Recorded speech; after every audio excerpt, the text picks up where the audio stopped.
느낀 점 있으면 자유롭게 말씀해 주시기 바랍니다.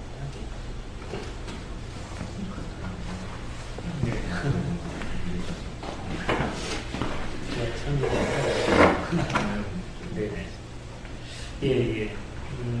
지금 그 본문이 예수 탄생 이후의 이야기죠.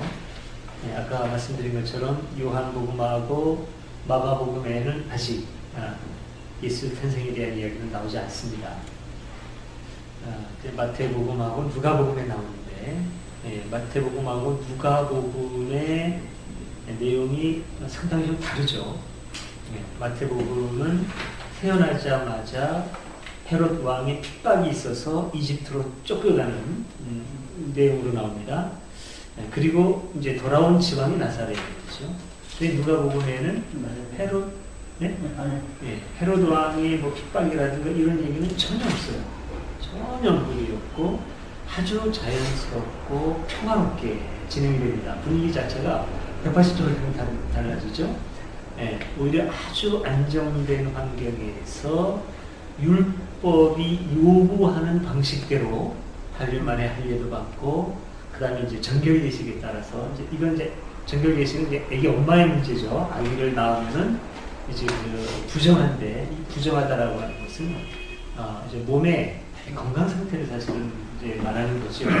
왜 무슨 뭐 죄라든가 이런 것이 아니라, 건강 상태가 이제 온전치 못한, 그래서 이거를 이제 깨끗하게 하기 위해서는 남자아이는 40일, 여자아이는 80일이 지나야 된다는 겁니다. 그러니까 그동안 일하지 않고 그냥 쉬라고 하는 그런 의미도 되는 거고, 그런 걸 보면은 이 다 의미가 있어요. 또 이제 아주 지혜롭기도 하고, 이게 다 필요한, 그 옛날에 이제 먹지 못하게 하는, 음식 먹지 못하게 하는 것도 다 그런 의미가 있죠. 왜? 이제 소고기라든가 이런 되새김질하고 굽이 갈라진 짐승은 먹고, 그 다음에 왜 둘 중에 하나라도 못하면 안 됩니다. 그러니까 돼지고기 같은 경우 먹지 말라고 그러지 않습니까? 이런 경우도 왜 그러느냐. 그 자체의 매일보다도 그때 당시의 환경이라든가 이런 것을 생각해보면 이해되는 면이 많죠. 더운 지방에서 돼지고기는 쉽게 상하고, 이런 그런 부분들, 그런 환경이라든가 그분의 그 삶의 자리를 우리가 같이 놓고 이해를 해야 되는 거죠. 근데 이런 식으로 어쨌든 누가복음에서는 아주 평화로운 분위기에서 산모의 정결예식이 다 지나고, 그 다음에 또 이제 그 성전에서 또 이렇게 그 아이를 헌신하는 거죠.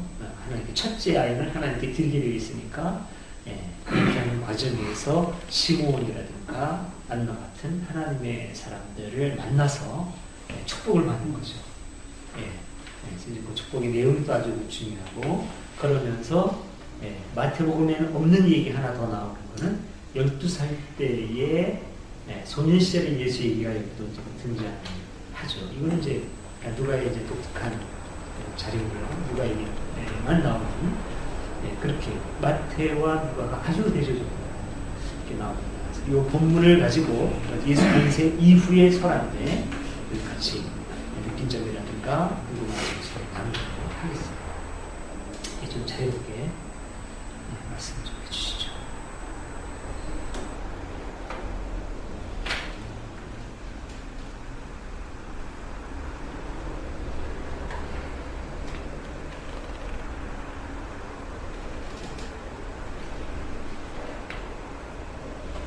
일단 두 본문을 보면 마테오 복음서는 그 예수의 정당성을 입증하기 위한 그런 것들이 사실 마지막으로 그만하 그렇게 나타나는 것 같아요.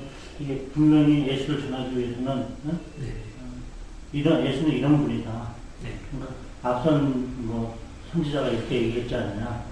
근데 이거는 이렇게 이루어졌다. 이런 식으로 그렇게 놓고, 누가 자체가 이 초문에 그 자기가 쓴 목적이 있듯이 일종의 보고서 형식으로 어떻게 잘하고 어떤 일이 있었고 이런 것들이 서술하는 형식으로 썼다는 거죠. 그래서 각자의 이렇게 저술의 목적에 맞게 네. 그런 게 참 이렇게 좀 짜임새 구성되니까 그런 것 같고요. 네. 그래서 그러면 이제 둘 중에 하나는 아까도 말씀하셨지만 목사님께서 말씀하셨지만 둘 중에 하나는 이 만약에 그 예수라는 삶과 네. 둘 중에 하나는 이제 좀 우리가 볼 때 두 네. 가지 다 겪을 수는 없는 거잖아요. 동시대에. 네. 둘 중에 하나는 거짓말이었는데 예, 저는 오히려 누가의 얘기가 네. 더 이제 평화롭고 이렇게 진행된 얘기가 네. 오히려 더 소통력 있게 다가오고 제 개인적으로는 네. 이거는 이제 좀 그 목적에 맞게 그런 목적에 맞게 극을 만들고 시나리오를 쓰고 뭐 이렇게 해서 뭐 같은 선지자의 얘기하는 이렇게 다 이루어졌다. 그러니까 너희들은 이제 따라야 된다. 이걸 따라야 된다. 그런 목적에 지금 맞고 좀 자기적인 문제가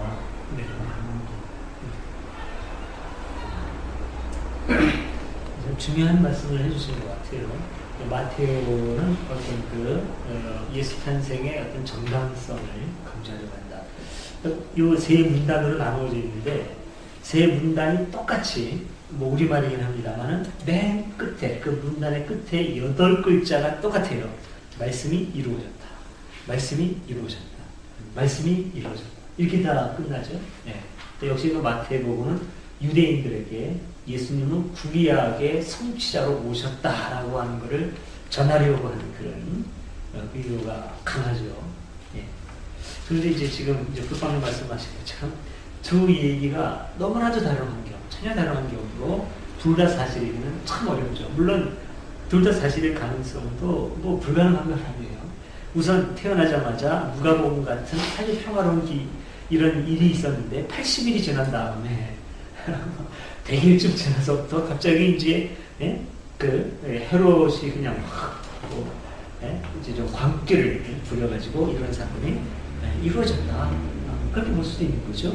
그리고 나서 누가복음의 또 다른 소년 시절은 그거보다는 또 한 10년쯤 후에니까 누가복음에 앞사건이 있었고 그 다음에 마태가 있었고 그 다음에 그 12살 소년 시절이 있었다. 이렇게 얘기해도 틀은 맞을 수는 있어요. 그런데 과연 그거겠느냐라는 걸 생각해 볼 수가 있겠고, 우리는 이미 지금 이제 그 성경을 좀 자유롭게 그 사실성에 매이지 말고 사실이어야 된다라고는 어떤 그 전제, 강박감에 쫓기는 것이 아니라 진실을 보자는 거죠. 사실이 아니면 사실 아닌 걸 받아들이는 게 진실이죠. 성서의 기록이 사실이 아닐 때, 그게 픽션이라면 픽션임을 인정하는 게 진실이라는 거죠. 우리 이제 그 진실을 찾기가 좀 중요한 거니까. 이제 말씀하시는 것처럼 둘 중에 하나는 사실이 아닐 가능성이 큰데, 둘 중에 하나는 사실이 아니고 하나는 사실의 가능성. 둘 다 진실의 가능성은 좀 여러 가지로 봐서 좀 무리라고 했죠. 근데 또 하나의 가능성이 있죠. 둘 다 사실이 아닐 가능성. 근데 사실은 둘 다 사실이 아닐 가능성이 더 큽니다. 왜냐하면 지금까지 계속 얘기한 게 뭐냐면 이거는 설화라고 하는 거죠. 설화. 예수님이 이때 있었다라기보다는 예수가 우리에게 어떤 분이냐 라고 하는 것을 지금 이 사람들은 가르치고 싶어 하는 것이고, 그러는 과정에서 예수는 이런 분일 거야. 예수라면 당연히 이렇게 하지 않았겠느냐. 예수라면 당연히 율법을 다 지키고도 남지. 그럼 그 부모님이 얼마나 훌륭한데 당연히 그랬겠지. 할례 예수님이 안 하실 리가 있나. 정결예식 예수님이 어머니가 누구보다도 모범적으로 하셨겠지. 그러니까 하셨겠지. 라고 하는 그 사람들의 어떤 믿음과 그 다음에 마음으로 우러나오는 어떤 그 고백과 기대, 소망, 이런 것들이 전승을 거쳐서 이 사람들에게 왔다면 이 설화는 사건, 사실보다는 이들이 느끼는 그 고백, 역시 그게 중요하다는 거죠. 이 설화에서는. 그 점을 우리들이 놓치지 않는 게 참 중요하다고 봅니다. 그 다음에 또 이렇게 하신 말씀이시죠? 그 다음에 이집트로 피난가는 설화요. 네. 이거는 구약에서도 몇 번이 있을 것 같은데, 예. 바보란 또 잠깐 사라를 데리고 피난을 갔었고, 그다음에 이제 야곱은 이제 그 전 가족이 다 예. 내려갔다가 400년 동안에 이렇게 있었고, 그럼 이제 또 예수가 이제 피난을, 네. 그 겁나는 피해서 피난을 가는데, 이런 것들이, 물론 이제 그 이집트라고 하고 있는, 이집트라고 하는 나라가 그쪽 그 팔레스타인 지역에서 가지고 있는 그런 뭐랄까, 그 상징성이나 네. 이런 것들도 있어서 또 분적성이나 이런 것들이 있어서 그리고 비교적 안정된 국가의 체제를 일찍 갖췄고 그리고 이쪽은 아직은 군사적으로 그렇게 서로 치고받고 뭐 이렇게 여러 가지 네. 어려움들이 이렇게 약탈 경제 속에서 사실 부족들이 싸우면서 그런 것들로 인해서 이제 이런 철학도 자꾸 생겨나는 예. 것 같은데 이게 계속 이런 그 이집트로 피난 갔다라는 이 설화 자체가 주는 암시력이 있을 것 같은 생각이 듭니다. 네, 저는 개인적으로 이게 이제 예수 마가복음에 없는 그 예수 탄생설화하고 탄생설화죠 지금도 그렇죠. 그 부분에 대해서는 개인적으로는 큰 의미를 저는 부여하고 싶지 않아요. 그냥 그 당시에 그 유대교하고 기독교 초기하고의 소위 그 정당성 문제, 그래서 예수의 탄생을 정당화하고 또 이것이 그 기존 유대의 그 전래되는 그 토라라든가 이런 것에 합당하게 예수가 구원을 위해서 오셨다는 것 같다. 그 하나의 그 교인들이라든가 또 대외적으로 합리화시키기 위한 상작품이다. 저는 그렇게 보고 싶거든요. 사실 그 제일 먼저 마가가 쓸 때가 한 주부 60년대고 그보다 먼저 쓰여진 것이 그 사도 바울이 50년대 초인데 그런 내용이 거의 언급이 안 돼 있었다. 그것이 그 후 20여 년 후에 또 30여 년 후에 이런 것이 적혀진다는 것은 무슨 필요에 의해서 적혀집니다. 그 의미를 크게 두고 있지는 않은 것 같습니다.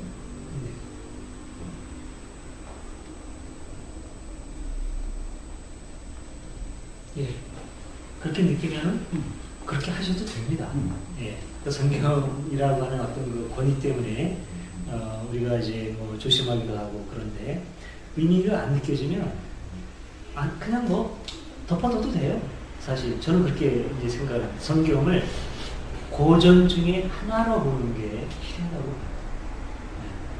우리한테는 그게 거룩한 경전이고 굉장히 중요한 기준이지만 불자님들한테는 불경이 더 중요한 그 기준이 되는 거고 이건 어떤 객관적인 어떤 그 절대 기준이라고 볼 수는 없는 거거든요. 객관적인 절대 기준 그럴 때 또 이제 문제가 생기니까 그런 겁니다. 그리고 어차피 이게 설하고 그런 의도가 있다면 아하 그런 거구나라고 하는 거를 이해하는 거 객관성이 중요하다면 그게 중요하죠. 객관성이 중요하다면 이게 이 사람들에게 있어서는 이런 의도로 만들어진 거구나 라고 하는 사실을 객관적으로 이해하는 거 객관적이 아니다라고 하는 걸 객관적으로 이해하는 게 오히려 중요하다는 거죠. 심지어는 성경에 이거는 2000년 전에 아주 그 고약한 고집이요 오류요 한계다라고 딱 짚어낼 수도 있어야 된다고 봅니다. 그래야 이 그 한계에서 이제 뛰어넘을 수 있어요. 뭐 이제 구약에도 그런 것들이 나오지만은 많이 우리가 이제 그 인용하는 부분이죠.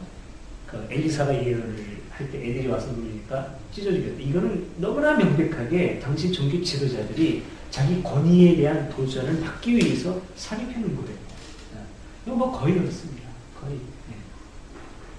내가 곧 기도해드릴 생명이냐 이유도 거기까지는 혹 부처님처럼 천상천하의 독창교처럼 나와 똑같지 않다 보니 나의 존재가 무지만큼 귀하다. 이 나만이 아니라 나, 목타님이라는 나, 김세준님이라는 나, 유상태라는 나와 똑같이 그 나가 우주만큼 귀하다라고 하는 그런 의미에서 내가 곧 길이어진 내 생명이다까지는 인정한다고 하더라도 나로 말미암지 않고는 아버지께로 올 자가 없다. 요거는 교회 조직이 교회 조직체를 유지하고 견고히 하기 위해서 도망가지 못하게 하기 위해서 그런 가능성도 있다는 거죠. 이게 사실이라면 이것도 우리가 정확하게 짚어나가는 게 필요하죠. 특히 우리 예동교회에서는. 가장 중요한 건 진실 찾기. 네. 이게 중요하다는 거죠. 이게 아니라 우리도 우리 조직을 위해서, 예동 조직을 위해서 요 얘기는 하지 말자. 그러면 다른 게 없는 거죠. 결국은. 네. 조직을 위해서 예수를 이용하는 건 똑같아지는 거예요. 그렇게 얘기하면 우리는 그렇게 가지 않는 게 중요합니다. 네. 더 계속 말씀해 주세요. 진실 찾기보다는 진리 찾기. 진리 찾기. 진실을 진실이 네. 사라질 수도 없는 것도 많고. 진실을 지웠습니다. 그러니까 다만 역사적인 사실이 아닐 수도 있다. 네. 아닐 것이 거의 확실하다 정도지. 진리를 찾는 것 중요한 것은 예수님 통해 가지고. 진리가 더 어렵지 않을까요? 네? 진리가 뭐? 그래서 저는 그래서 진리를 그 방향으로 우리가 어떤 절대적인 것이 없기 때문에 절대적인 진리가 힘들기 때문에 그걸 추구하는 과정, 방향으로. 그러니까 어떤 진리 예전에 보면은 큰 바위 얼굴에서 큰 바위 얼굴을 갖다 항상 자기가 생각하면서 그걸 갖다 추구하다 보니까 어느 날 큰 바위 얼굴이 됐다. 이런 식으로 진리도 사실은 어떤 말에 있는 것이 아니지 않습니까? 그 말을 갖고서 깨달고 서로 만약에 이렇게 하다 보면은 어느 시점에는 이 사람이 거의 진리를 갖다 모든 사람들이 생각하기에 진리를 깨달음을 얻었다고 같이 모든 사람이 생각할 수 있듯이 예수님도 그런 거 많이 됩니다. 또 부처님도 또 마찬가지로 자기 나름대로 진리를 추구하면서 그 방향성으로 그쪽으로 가다 보니까 많은 사람들이 이분은 진리를 깨달은 사람이다. 그래서 우선 그 진리가 뭐냐라고 하는 개념부터 좀 알 필요가 있을 것 같아요. 진리가 뭐지? 근데 그거는 여러 가지 방향이 있지 않겠습니까? 그러니까 저 개인적으로는 나 자신을 알고 완전히 알고 진실로 나를 사랑하는 것이 진리다. 이렇게 생각할 수도 있고. 이제 진리에 도달하기 위한 방법론이에요.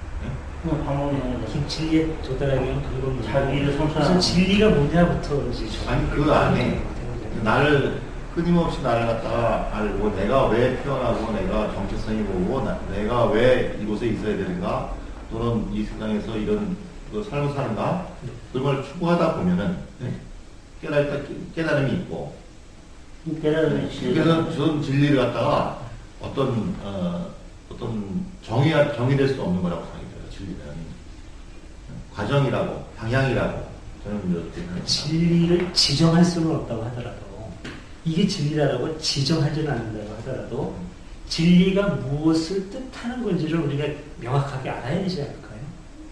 그 정의하는 것조차도 네. 사실은 굉장히 한계가 있는 거 아닙니까? 예를 들면 어떤 사람이 그 나름대로 자기의 입장에서 정의하는 것이지 예를 들면 그 하나님의 나라가 이 땅에 세워지는 것이 진리다.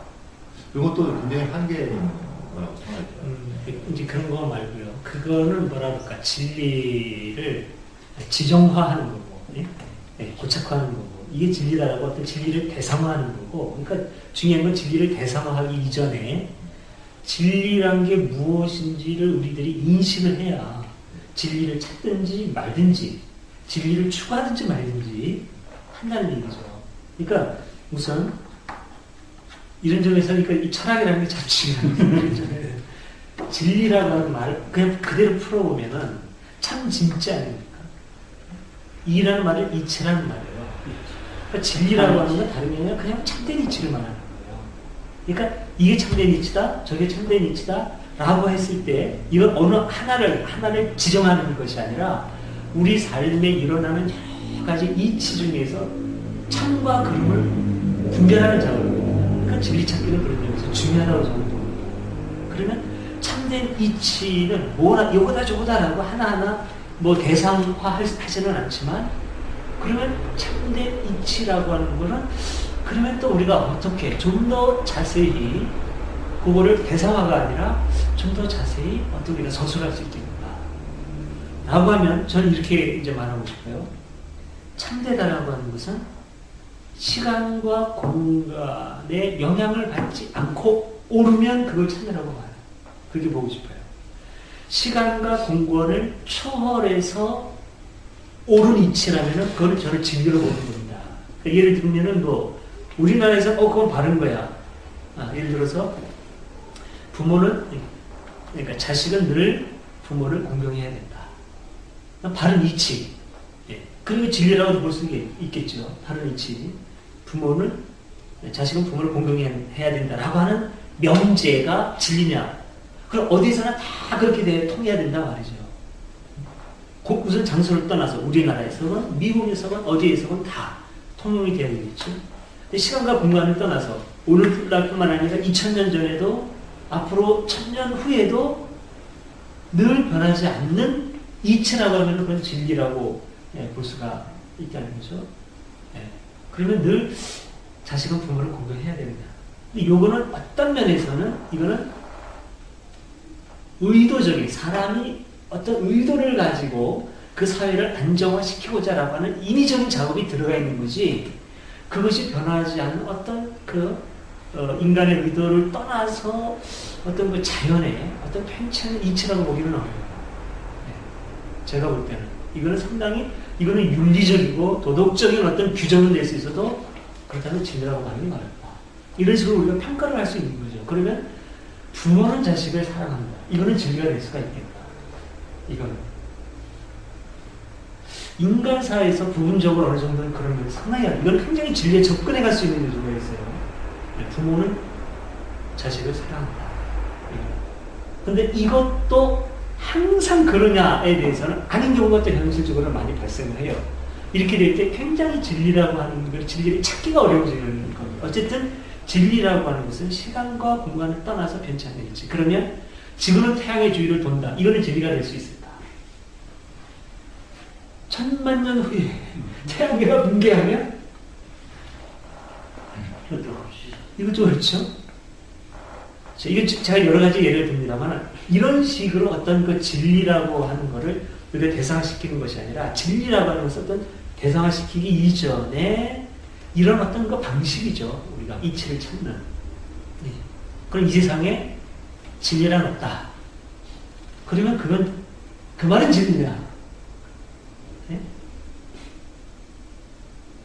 그럼 말 자체가 무슨 또 말씀이라는데 이 세상에 진리가 없으려면 그 말이 맞으려면 그 말은 진리여야 되는데 틀림없어야 되는데 이게 이제 철학의 말장난이 돼가는데 하여튼 이런 여러 가지 문제가 생기고 이렇게 되니까 진리라고 하는 게 굉장히 어렵지만 어쨌든 진리라고 하는 것은 시간과 공간을 초월해서 변하지 않고 다른 어떤 이치 라고 볼 수가 있어요. 그러니까 이런 점에서 진리라고 하는 게 만만하지가 않고 이게 굉장히 어려운 거고 이 진리라고 하는 것이요. 있다 없다 진리도 신처럼 그래요.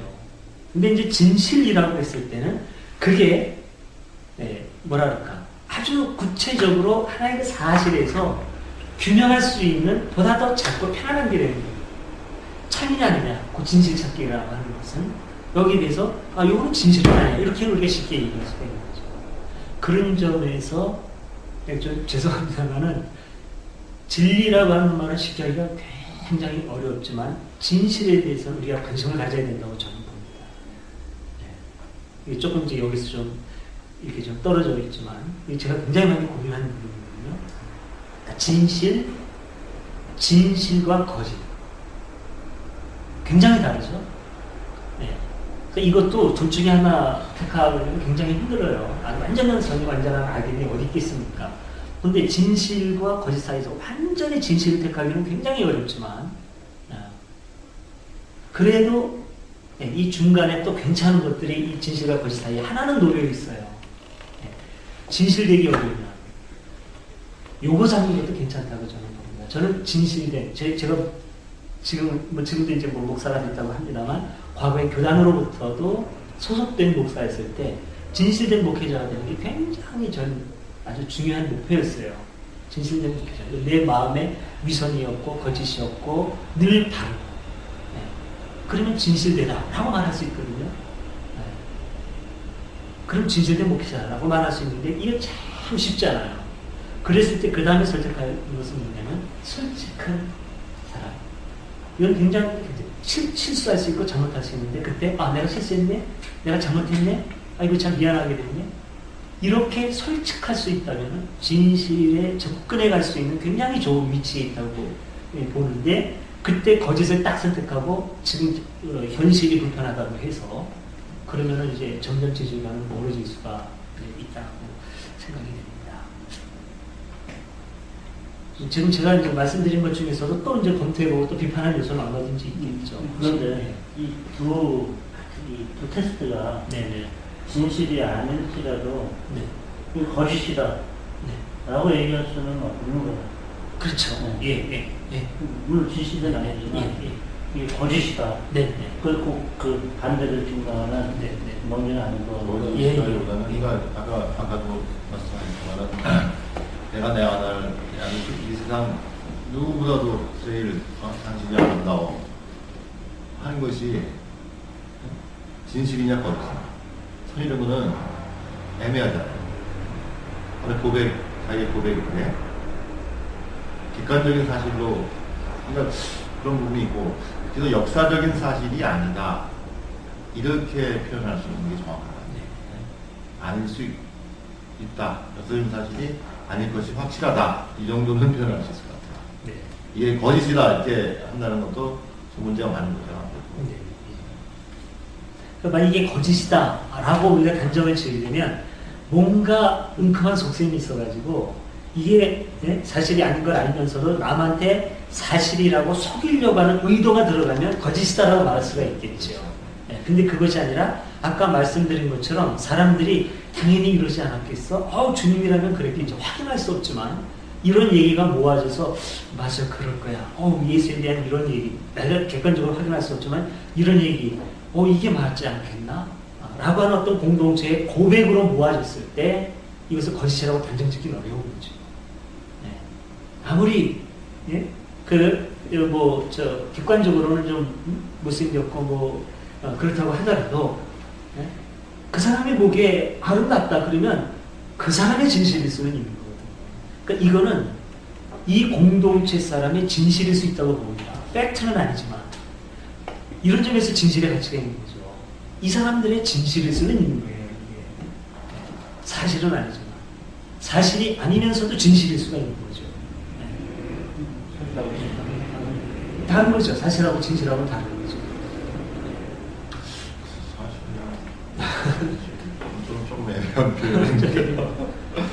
우리 이 자신도 그렇고 용어라는 것 자체도 그렇고 사실은 좀 유한하기 때문에 우리가 지금 아까도 말씀하신 것처럼 진리냐 진실이냐 그 얘기도 사실은 이제 깊이 얘기하다 보면은 철학적인 얘기를 해야 되고 또 그런 거기 때문에 또 진실을 찾기 또 진리를 찾기 이것도 굉장히 좀 어떻게 결론을 짓는다고 할 경우에는 굉장히 어려운 문제인 것 같아요. 그래서 목사님 말씀하신 그것도 이제 용인님 본인으로서는 이제 진리라고 이제 생각하시고 그쪽으로 이제 하시게 되면은 그게 진리가 될 수가 있을 거고 또 목사님 말씀하신 것처럼 진실 찾기가 좀 더 여기에는 적합하지 않는가 하실 때는 또 목사님 개인적으로도 이제 그렇게 되는 거고 이제 다른 분들도 진실이라고 진실 찾기라고 생각했을 때 또는 진실 찾기라고 생각했을 때 거의 각자의 그 환경과 또 어떤 이해 정도라든지 본인이 갖고 있는 여러 가지 지식이라든지 이런 거에 맞춰가지고 생각을 하게 되면은 그 순간에는 될 것 같은데 어차피 끝까지 진실이냐 진리냐 이런 거 가지고 하다 보면은 굉장히 어려운 과정이 필요할 것 같아요. 그래서 이제 말을 연김에 저도 이제 이거 느낀 점을 좀 말씀드리자면은 그 아까도 그 말씀하셨지만 이게 사실이다 아니다 뭐 거짓이다 뭐 그런 얘기를 했었지만은 저는 제 개인적인 그 성격이나 뭐 이런 걸로 인해 가지고 다른 분들하고 얘기할 때도 그렇고 본인에 대한 얘기를 저는 이제 저 사람은 정말 있는 사실 그대로 얘기하는구나 거짓말이 아니구나 그런 걸 생각하고 얘기를 듣거든요. 이제 그런 면에 본다면은 오늘 이 성경 말씀 읽으면서 첫 번째 느낀 거는 그전에는 사실 뭐 마태복음 누가복음 뭐 이렇게 펴놓고서는 하나하나 본 게 아니고 성경책이 구체적으로 집에 물론 여러 권이 있지만은 성경책에 읽다 보면은 마태복음 읽고 그다음에 또 마가복음 읽고 이렇게 됐었거든요. 저 자신을 봐서는. 근데 이제 성경 공부 같은 걸 할 때 보면은 이렇게 지금처럼 마태복음도 있고 누가복음도 있고 또 이렇게 이제 읽다 보면은 상당히 비교하면서 이런 게 있었냐는 그런 걸 새로운 또 발견이라고 할까 그런 걸 많이 느끼거든요. 그래서 읽으면서 집에 가서 다음에 읽을 때는 책 여러 권 있으니까 마태복음 좀 펴놓고 이 과정에 쭉 해나가는 부분을 좀 같이 좀 봐야 되겠다는 그걸 하나 느꼈고요. 또 하나는 저는 아까 이게 역사적인 사실이냐 아니냐 그거를 이제 말씀하실 때 말씀 이전에 이게 읽으면서 어떤 시기적인 그런 게 좀 차이가 있어가지고 이게 거짓말인가 정말인가 이런 거 했을 때 이게 이런 역사적인 이 사실이 정말 있었겠다라는 생각을 하면서 이제 봤거든요. 그래서 보게 되면은 누가복음에 나오는 예수의 할례라든지 정결 예식이 있는 상태에서 시간이 어느 정도 지나고 그 다음에 뭐 아까 목사님 말씀하신 것처럼 뭐 100일이나 얼마 지나가지고 이런 헤롯에 대한 그런 이제 꿈이 천사에 대해서 얘기가 듣고 그래서 분명히 이집트로 갔겠구나 그런 생각을 했거든요. 왜냐하면은 저는 그걸 읽으면서 이제 지금 말씀하신 거를 들으면서 혼자 이제 생각을 깨달은 거 그런데 저는 항상 이거 읽으면서 이게 굉장히 의문이었거든요. 사실은 그 일대에 사는 2살 이하의 3의 아이를 도저히 죽여버렸다. 왜 2살 이하까지 전부 다 죽였을까? 그 얘기를 듣고 헤롯이 동방박사 세 사람의 소식을 기다렸었는데 금방 얘기가 안 됐으면은 지난번에 누구 간다고 그랬는데 연락이 오면은 바로 얘기가 돼가지고 그러면 가서 죽여라. 이렇게 했을 수도 있을 텐데 왜 2살까지 전부 다 죽였을까? 그렇다면 그 기간이 그때 얘기했을 때 그때가 언제냐? 뭐 이렇게 얘기해봐가지고서 신하들이 언제쯤인가 그러면 지금 대가 그러면 어느 정도 됐을 것이라고 얘기하다 보면 그래서 2살 이하가 되지 않았을까? 그래서 그 정도의 기간이 지나갔을 때 까먹었다가 뭐 생각을 했던지 아니면 계속 기다렸었는데 안 돼서 그걸 이제 했는지는 모르겠지만 그 2년이라는 그 시간이 그렇게 해서 흘러가지고서는 그렇게 했구나 하는 생각이 좀 들더라고요. 그래서 그렇게 되고 그 이후에 이제 헤롯이 죽고 다시 예수님 가족이 다시 돌아오고 이제 그 와중에 이제 여기 나사렛으로 돌아갔다 뭐 이런 얘기는 이제 그 기자가 얘기를 하면서 여기는 있고 여기는 빼고 하는 그런 내용에서 뭐 조금 착각으로 뭐 빼고 뭐 나사렛으로 정수도 있고 예루살렘도 정수도 있고 하는데 그런 정도 보고 전체가 이렇게 있었는데 중간중간에 이제 기록서가 틀려서 그렇지 전반적으로 쭉 시간대로 본다면은 읽게 맞추고 하면 그런 일이 좀 있겠구나 하는 그런 생각은 성경만 치고면 더 안 맞아요. 그래요? 네, 전체적으로 좀 더 예를 열심히 들면 좀 봐야 되겠네요. 헤로데 왕이 BC 4년 전 죽었고 그다음에 후족 얘기는 지금 예배 중에 아시리아에 있던 총독 시리아에 있던 총독이 부임한 것이 AD 7년경이라거든요. 그때 피레니우스 시리아 총독이 그때 이제 후족 호조 그 정리를 한다고 했는데 그래가지고 정말 그 자기 그 고향으로 근데 그 10년 만에 갭이 나요. 사실. 그래서 꽤 맞을수록 안 맞아요. 그리고 또 그 당시 또그 내용으로 보면은 내용상도 엉터리가 많고 예를 들면은 그 이게 만삭이 된 사람을 갖다가 한 150km 정도 된다고 해요. 갈릴리에서 그까지 그러다 하고 간다는 것도 일반적인 것도 안 맞는 일이고 또 여자들은 그 당시 그게 들어가지도 않았고 또 그 당시 아주 좀 오래 2000년 전 시대인데 요즘도 고등을 할 때 그 고향으로 가져갔는데 그게 했을 필요도 없다. 결혼이면서 이런 것도 필요 없던 시대인데 그러니까 말을 만들어내기 위한 상대품이라는 것이 거의 그 어떤 그 사전적인 배경이 저는 이제 없으니까 읽으면서 섞이죠. 그래서 저기 마태에 보면은 그 요셉으로 나오잖아요. 요셉이라는 이름도 거의 나오지가 않았잖아요. 전 초기에는 기독교 초기에 당시에는 요셉이 그러니까 이스라엘 민족 전에 이제 구하기 위해 가지고 에집트로 가가지고 요셉이 이스라엘 민족을 구하게 된 거랑 마찬가지 아니에요? 예수의 이스라엘 민족을 갖다 예수로 표현되고 그 아버지를 요셉으로 하는 이런 걸 만드는 창작. 무슨 마태복음이 사실 가능성이 거의 없다는 거는 우선 그 탄생설화 자체가 출애굽 설화를 그대로 그 모델을 가지고 왔다는 점에 우선 있거든요. 그러니까 모세 얘기하고 거의 똑같아요, 이 얘기가. 그러니까 이 모세 하면은 이스라엘의 그 최고의 어떤 최고의 선지자, 그렇죠? 위대한 하나님의 사람, 뭐 아브라함, 모세, 다윗 셋이거든요. 근데 이 모세, 그러니까 우선 예수를 모세의 위치까지 격을 높이기 위해서 모세 설화를 끌어당기고 있는 거거든요, 지금. 그래서 출애굽 설화,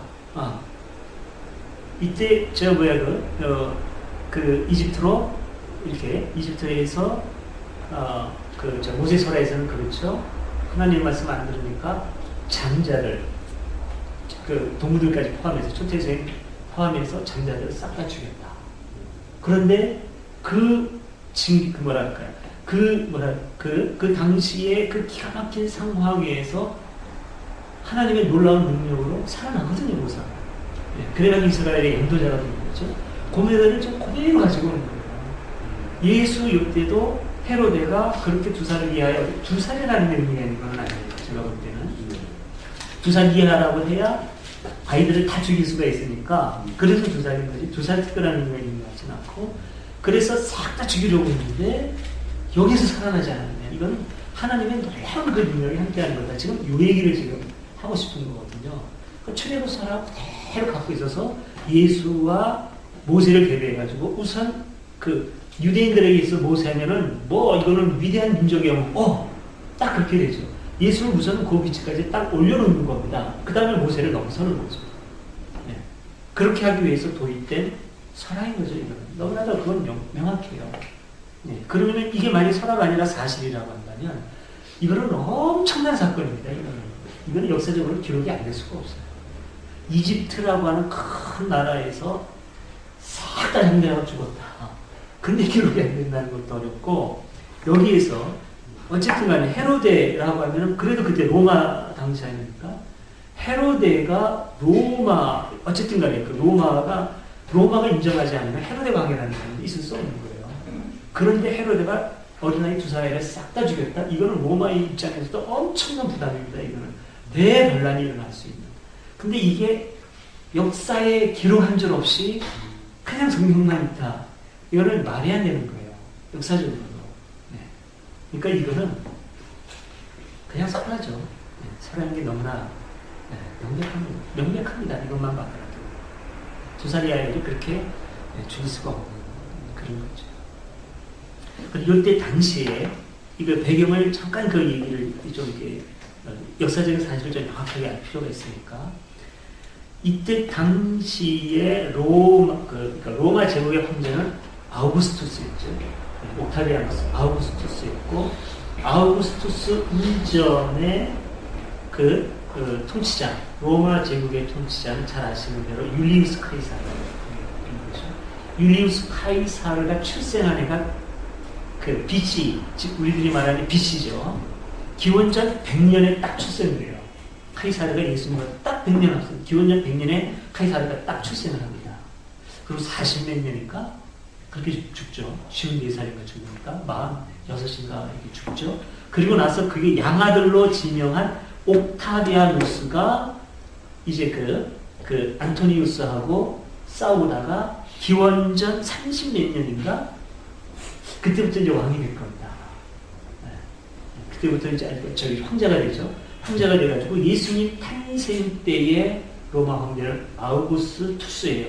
옥타비아누스. 근데 이게 이때 왜 중요하냐면 로마 제국이 이렇게 될 때 유대 나라에서는 한 똑똑한 사람, 사실은 유대인이 아니에요. 에돔 사람이에요. 에돔 사람 하면 에서의 후예로 성경에 나오죠. 야곱의 후예는 이스라엘이죠. 이스라엘의 직계조상은 야곱인데 에서의 후예가 에돔 족속으로 나와요. 에서가 야곱의 형이죠. 이 두 사람의 아버지가 이삭이고 이삭의 아버지가 아브라함이고 그렇게 되는 거죠. 근데 이 에돔 족속의 사람 중에 헤로데라고 하는 사람이 있는데 이 사람이 굉장히 잘 보여요. 네. 이 카이사르 가문에 율리우스 카이사르 가문하고 굉장히 친해가지고 로마의 인정을 받습니다.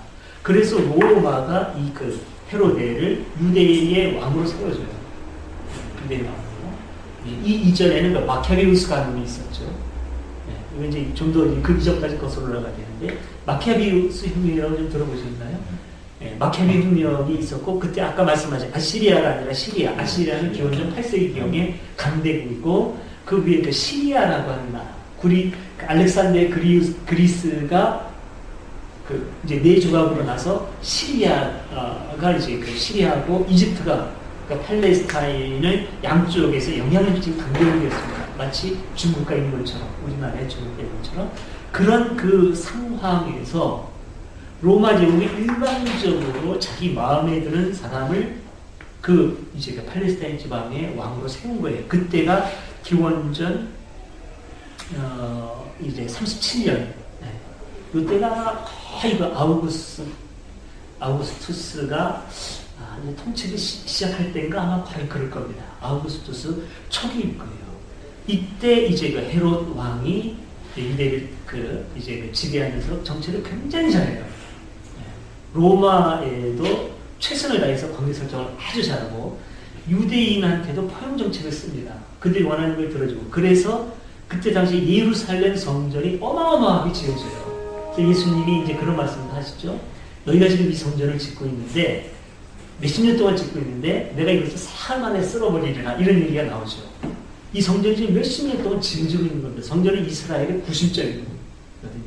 그러니까 그럴 정도로 유대인이 아니면서도 유대인의 정서를 이해한 왕, 똑똑하고 뛰어난 왕이 헤롯 왕이에요. 헤롯 왕.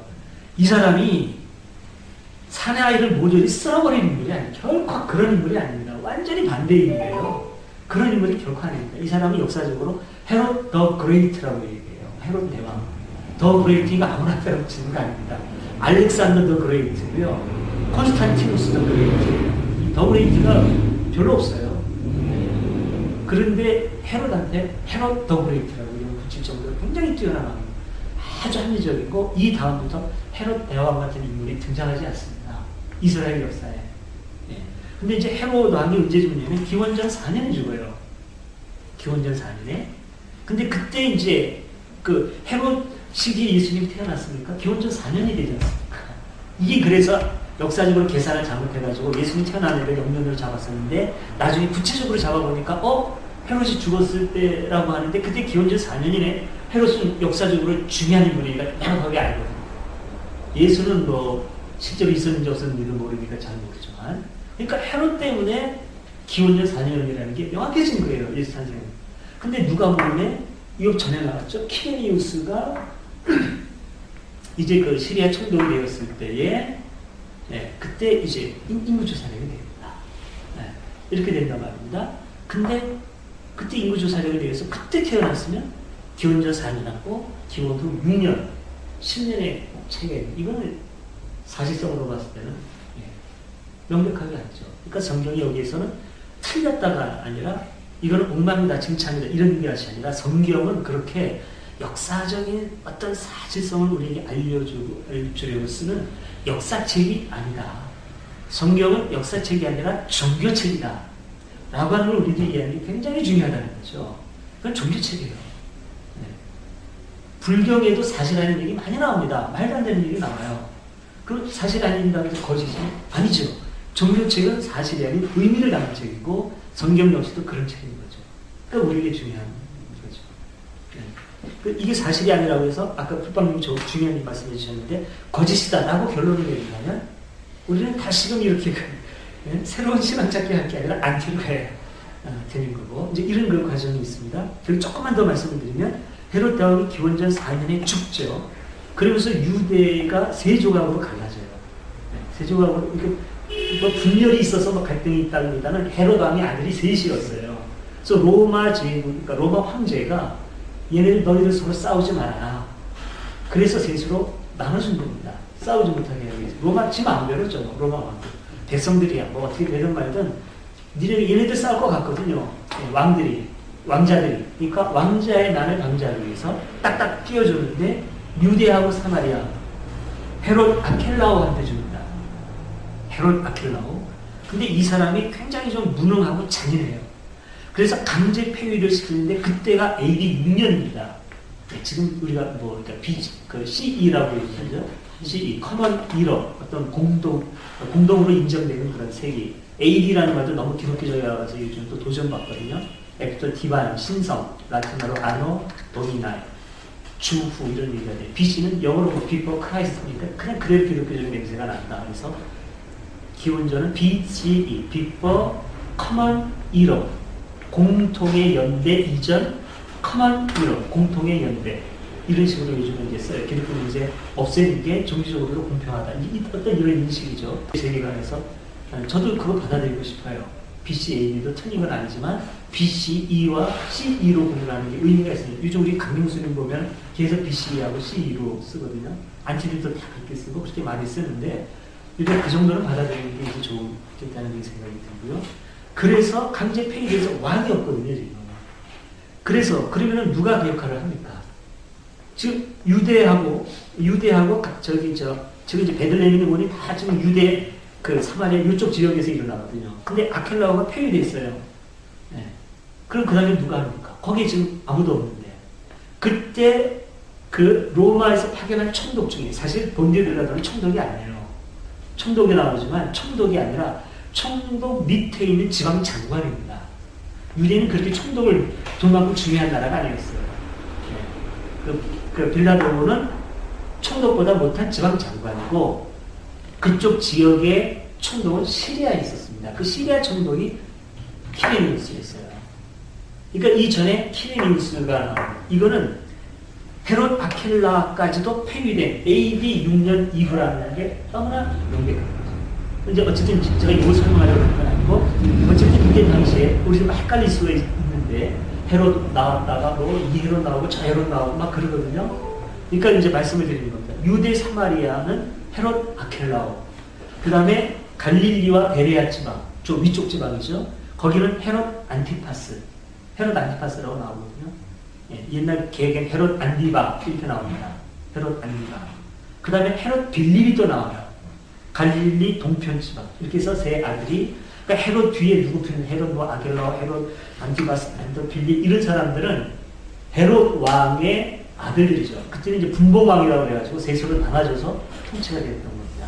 그리고 이 사람들 후에 사도행전에 보면은 아그리파 1세인가라고 해서 이 세력을 통합한 왕이 헤롯 대왕처럼 통합한 왕이 약 10년 정도 통치 기간이 있어요. 그 다음부터는 또 이제 갈라지고 그렇게 혼란이 일어나는데 어쨌든 이때 당시에 배경이 이렇게 된다라고 하는 걸 우리들이 좀 알 필요가 있습니다. 앞으로도 계속 등장하는 거기 때문에. 성경에는 구레뇨. 예, 구레뇨. 예. 퀴리누스죠. 예, 시리아 총독.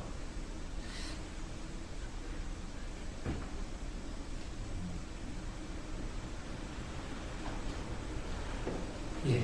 그 다음에 또 다른 하신 말씀들이 있습니다.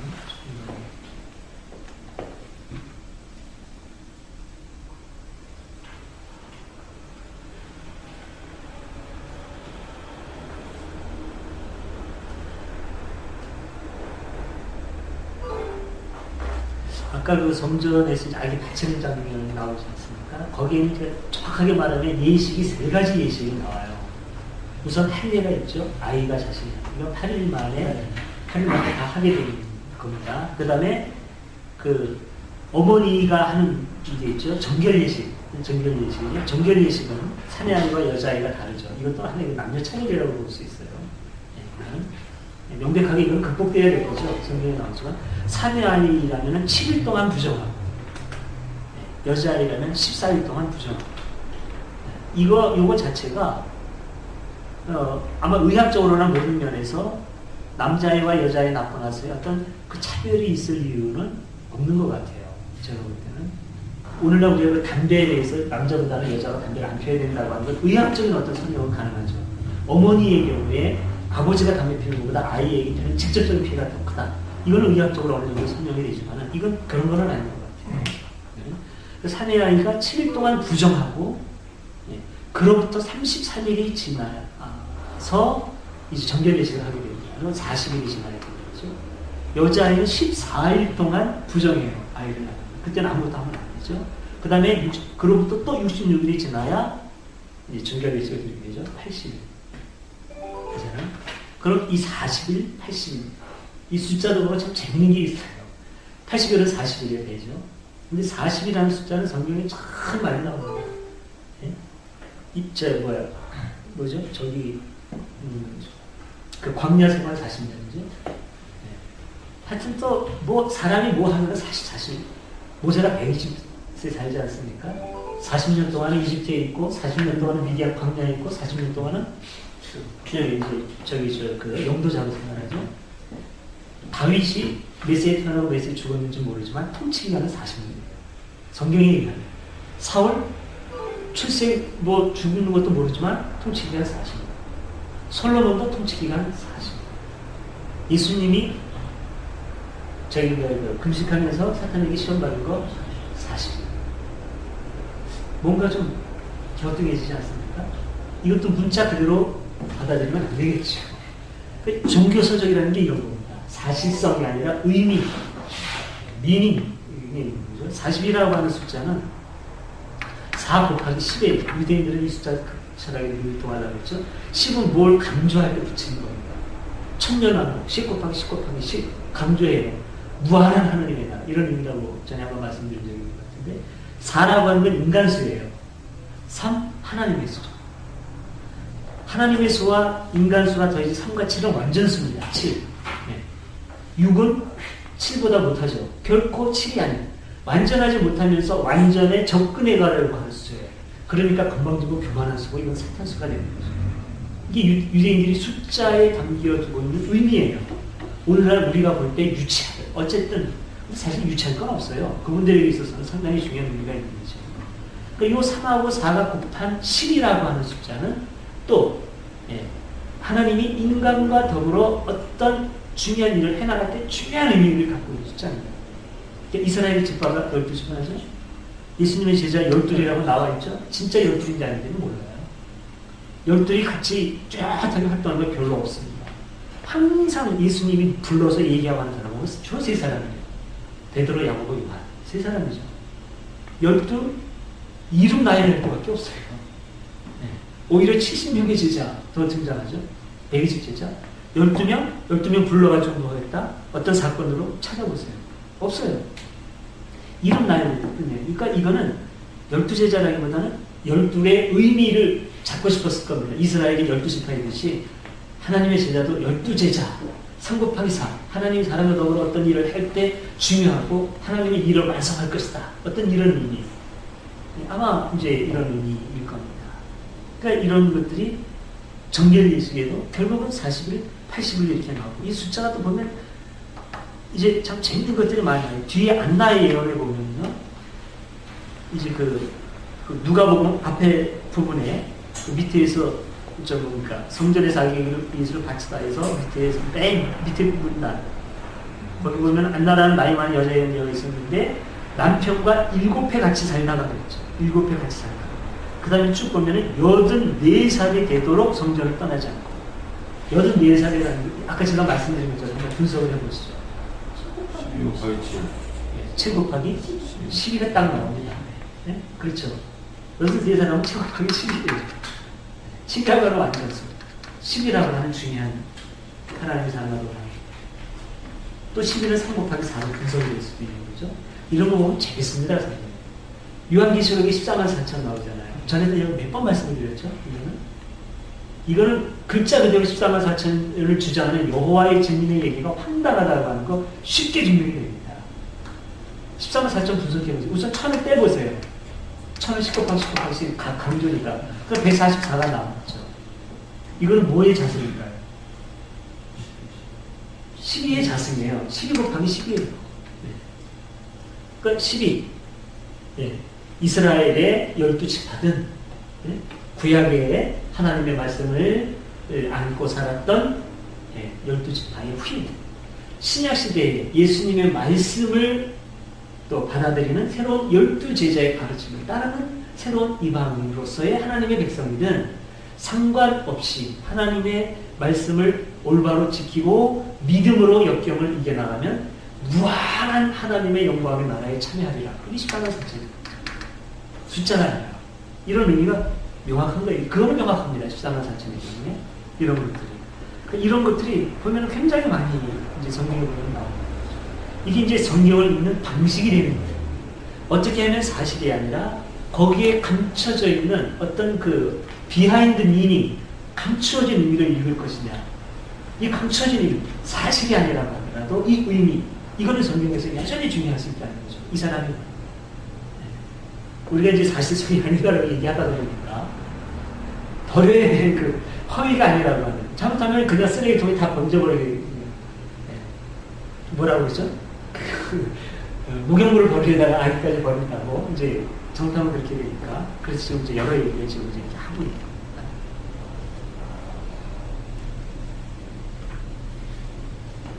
이제 이런 배경에 대한 거 설명, 이제 이 컨텍스트에 대한 설명, 이거 참 딱딱하고 그렇죠.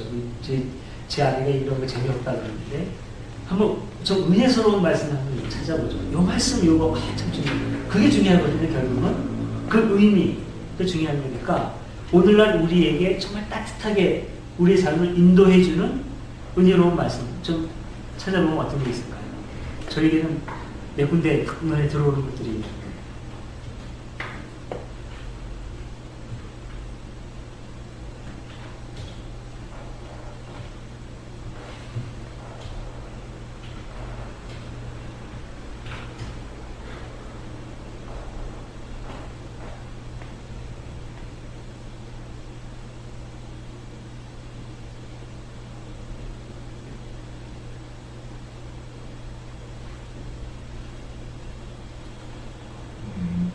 저희 그 시몬이 그 마리아에게 한 말을 보내보면 이 이야기는 수많은 이스라엘 백성을 넣어주기도 하고 일으키기도 할 것입니다.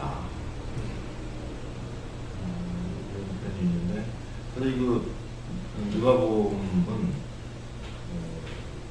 이후에 예수님의 한 성경에서 적혀진 건데 그러니까 어떻게 보면은 유대 유태교의 그 오리지널 유태교 하고도 이제 많이 대적이 됐고 그 당시에는 그 사후적인 어떤 그 진행형이 지나오는데 결과가 있는 그런 표현이 아닙니까요? 그렇죠. 예. 넘어뜨리기도 하고 일으키기도 한 그거를 이미 보고 나서 겪은 다음에 적은 기록이니까. 예.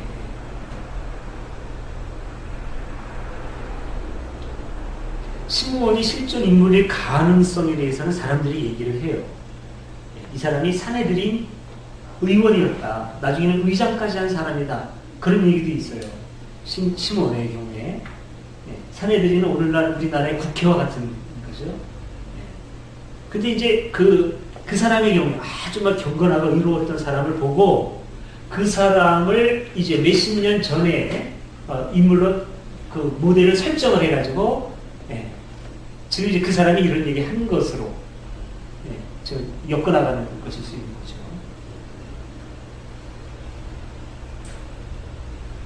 이런 것들이 이제 대표적으로 이미 사건을 본 사람이, 사건을 알고 있는 사람이 사건 이후에 쓰는데 이 사건 이전으로 가서 예언하는 형식으로 글을 쓰는 게 많이 나와요.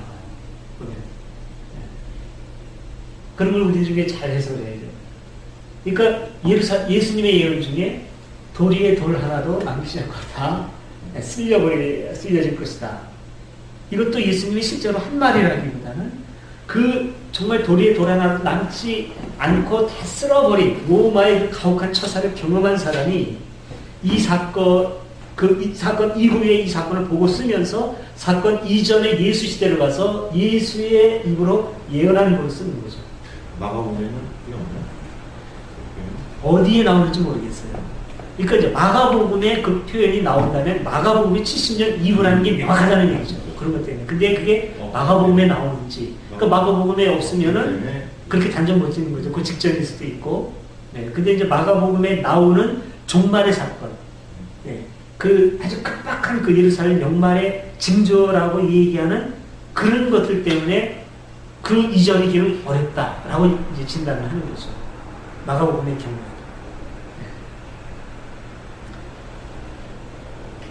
네. 이런 것들이 이제 구약으로 가면 통째로 책 전체가 그렇게 나오는 경우가 있어요.